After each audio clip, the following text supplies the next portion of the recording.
उचित नहीं है। किसी चौधरी टोला से और महेंद्रू के लॉज से पढ़कर कितने पूरे भारत में IAS IPS बने हुए हैं। इसलिए आप बल प्रयोग का डर न दिखाएं। हम लोग यहाँ बैठे हैं इसलिए कि आप बताइए कि आगे आप क्या करना चाहते हैं। री एग्जाम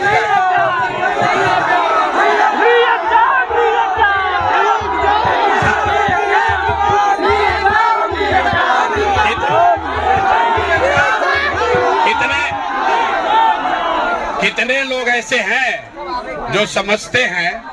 हमको बहुत लोगों ने आकर कहा कि भैया कल एग्जाम में अनियमितता हुआ है, किसी को पेपर लेट से मिला।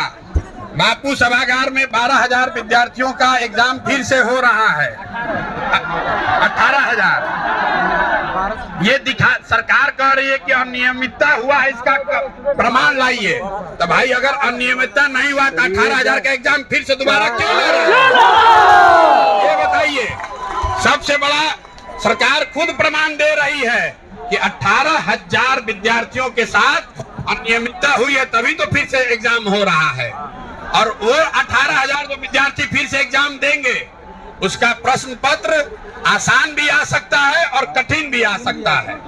अगर प्रश्न पत्र आसान आ गया तो अब 2,000 लोगों का सिलेक्शन होना है, तो 18,000 में इन्हीं लोग का सब सिलेक्शन हो जाएगा, पीछे वाला सब छूट जाएगा। छात्रों के मन में ये डर है कि ऐसा ना हो जाए कि जो लोग वापस, जो हमारे साथी अपने भाई आगे एग्जाम देने जाएंगे, उनको कोई ज्यादा एडवांटेज या डिसएडवांटेज हो। तो हम लोग की ये मांग थी कि भाई पहली बात कि जो छात्रों का नेतृत्व है वो आपके बीच से ही 5, 7, 10 लड़के करे, एक कमेटी बनाइए और वो लड़का नेतृत्व करे। जो सबसे बड़ा कोचिंग चलाता है वो नहीं, जो कोचिंग चलाता है वो नहीं, लड़का वो नेतृत्व करे।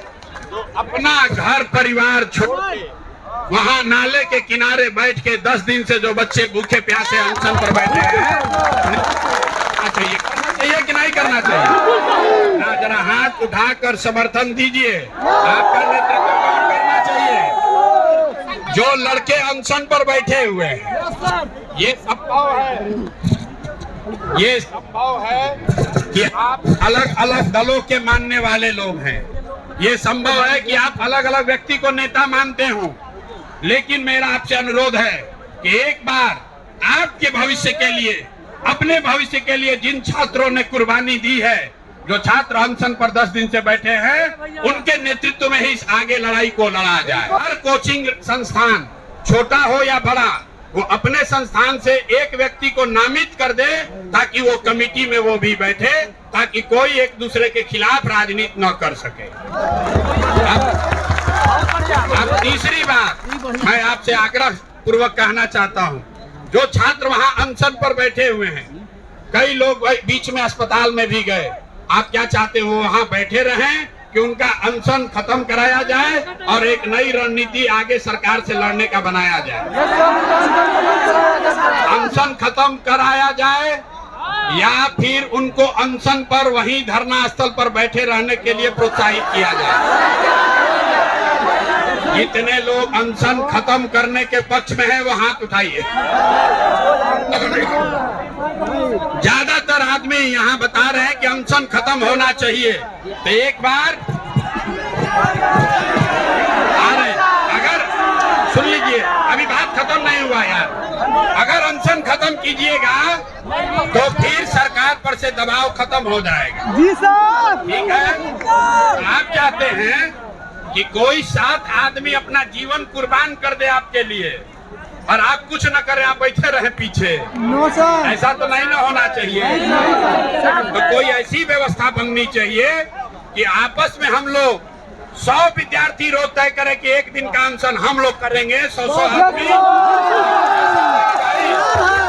कर सकते हैं ना? एक दिन दीजिएगा ना?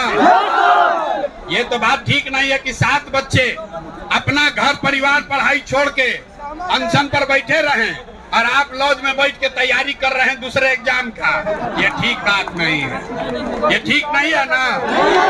तो जो नया निर्णय, अगर आप सबकी सहमति हो तो एक कमेटी इनके और आप लोग जिसको भी चाहे 20-25 लोगों का कमेटी बना लीजिए और 100 लोगों का धरना ये अनवरत चलता रहे, तब तक चलता रहे जब तक सरकार को हम लोग आगे कुछ दिनों में झुका नहीं दे।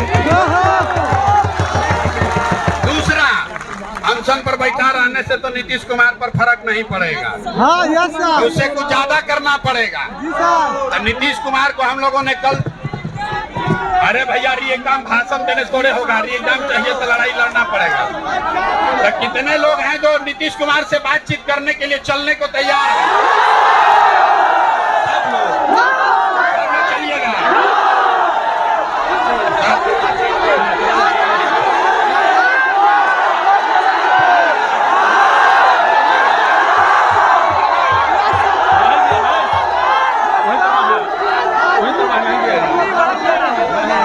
किस दिन चला जाए?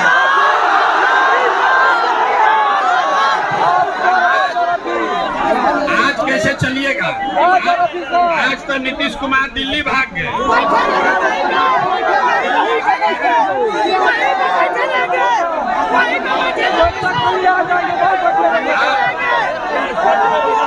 नीतीश कुमार आपके यहाँ आने के नाम से, डर से आज शाम में दिल्ली भागे। तो नीतीश कुमार को 2-3 दिन का समय दिया जाए, नहीं दिया जाए।